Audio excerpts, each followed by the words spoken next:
भीष्म पितामह। भीष्म पितामह के पास बहुत ज़्यादा धनुर्विद्या थी। इतनी ज़्यादा उनके पास धनुर्विद्या थी, उनके धनुष का क्या तो नाम था, उनके शंख का भी नाम था अलग से। तो उनको हरा पाना पांडव पक्ष के बस का नहीं था, क्योंकि जिसकी सुरक्षा में लगे थे भीष्म पितामह, तो उधर आंच आना तो दूर की बात है, युद्ध में वो इतने आक्रमण थे कि अर्जुन पक्ष को समझ में नहीं आ रहा था कि अब आगे करे क्या, होगा क्या। युद्ध तो लगता ही ये पूरा इधर को तो खत्म ही कर देंगे। बाद में फिर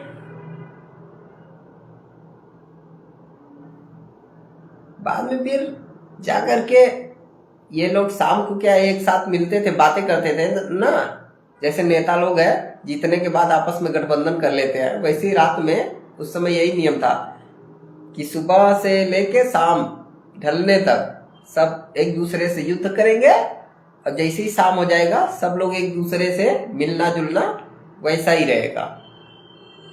तो अर्जुन जाकर के और बाकी भाई लोगों के साथ बोलते हैं कि दादा ये बताइए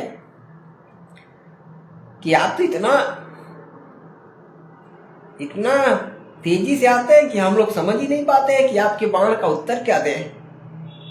अब आप ऐसे रहेंगे तो हम लोग तो जितना तो दूर युद्ध को सोची के कैसे चले। अच्छा ये बताइए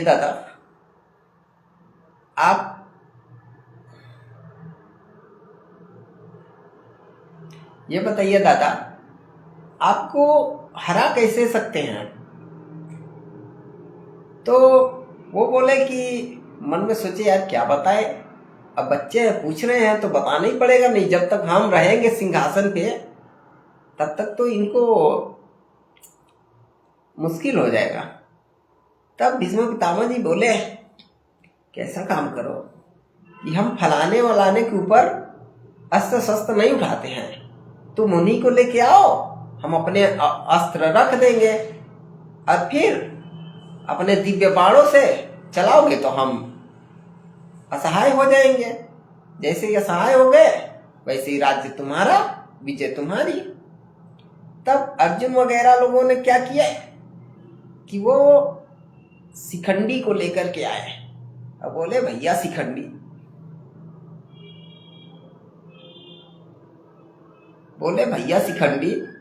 संभालो भीष्म पितामह को। तब आए शिखंडी ने अपने बाण इस तरीके से मारना चालू किया कि पितामह अपना उसके ऊपर वार नहीं कर रहे थे। और फिर अर्जुन अपने गांडीव से इस तरीके से अस्त्र पे अस्त्र मारे ना कि भीष्म पितामह एकदम धड़ाधड़ एक एक अंग छल्ली हो गया, और वो रथ से जा करके युद्ध भूमि रणभूमि में गिर पड़े। फिर सब लोग आए, बोले पितामह, बोले हो गया, अब यही मेरी गति थी, कर्मों की गति यही थी, अब बस हमें पानी पीने के लिए मिल जाए बस। तब अर्जुन ने गांडीव से मारे और एक जल की धार आई और सीधे उनके मुख के पास गिरने लगी, और युद्ध तक वो अपना उधर ही रणभूमि में पड़े थे अपना। अब उन्हें एक ही तकलीफ हो रही थी कि सबसे बड़ी चीज ताकत नहीं होती है, ताकत तो आज है कल नहीं है, लेकिन सबसे मुश्किल काम होता है कि मृत्यु को चाहो अब मृत्यु न मिले, पीड़ा ऐसी हो कि सहन के बाहर रहे, और हर पल ये आस में तन पड़ा रहे कि मृत्यु कब आए।